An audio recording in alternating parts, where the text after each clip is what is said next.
Good evening, everyone. I'm your host, Lionel Tavares from the Sabbath at Midnight. It's a beautiful Sunday, here to bring you another informative video, so let's jump right into this. Today, I want to speak plainly about something that many Christians never think to question: the Rosary. It's often portrayed as a tool of deep devotion and discipline, especially in Catholic circles.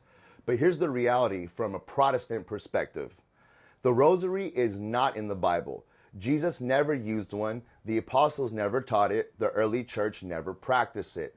And its origins, they go way outside of Christianity, all the way into pagan religions. You say pagan religions? Well, let's dig into that. And I'll put the sources on the YouTube version of this. What is the Rosary? I have one right here, actually. This is what a rosary looks like.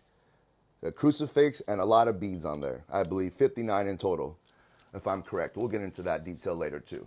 So again, what is a rosary? The rosary is a string of beads used by Catholics to count repetitive prayers. It includes the Hail Mary, the Our Father, and other prayers recited in loops. Now, compare this to Buddhist prayer beads called mala beads. They were used hundreds of years before Christ, especially in Hindu and later Buddhist traditions. Buddhists use 108 beads to chant mantras to achieve peace, enlightenment, or invoke blessings from spirits or gods. Catholics use 59 beads to repeat Hail Marys, Our Fathers, and focus on meditative mysteries related to Mary and Jesus. Let's be honest. This is nearly identical in form and function, repetition beads, meditation, but here's the kicker. Jesus warned against this kind of behavior. In Matthew 6:7, Jesus said, "When you pray, do not use vain repetitions like the pagans do, for they think they will be heard because of their many words." That's exactly what's happening in both cases. Pagan roots and syncretism. The use of beads for spiritual repetition didn't come from Christ. It came from Eastern religions and paganism.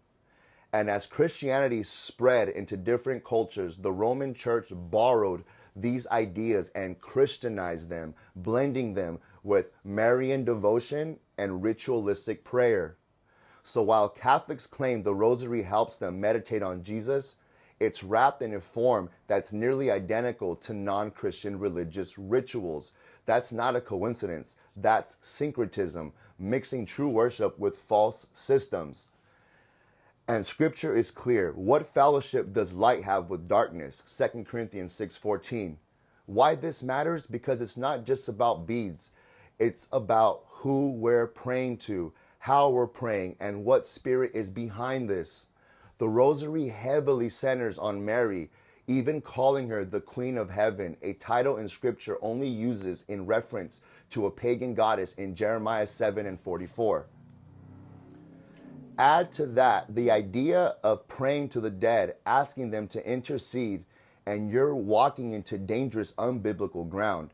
It's not harmless, it's not neutral, it's spiritual deception.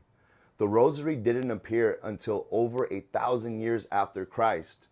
It's not rooted in early church. It's not apostolic. It's not from Jesus.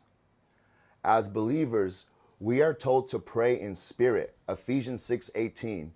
Pray directly to the Father through Jesus Christ. John 16:23. Avoid pagan practices and vain repetition. Matthew 6:7. So ask yourself, why would God give us full access to his throne through Jesus Christ and then turn around and ask us to count beads while repeating the same phrase dozens of times? He wouldn't. You don't need beads. You need the Bible. You don't need Mary. You need Jesus. And you don't need repetitive chants. You need a living relationship with the living God, period. Case closed.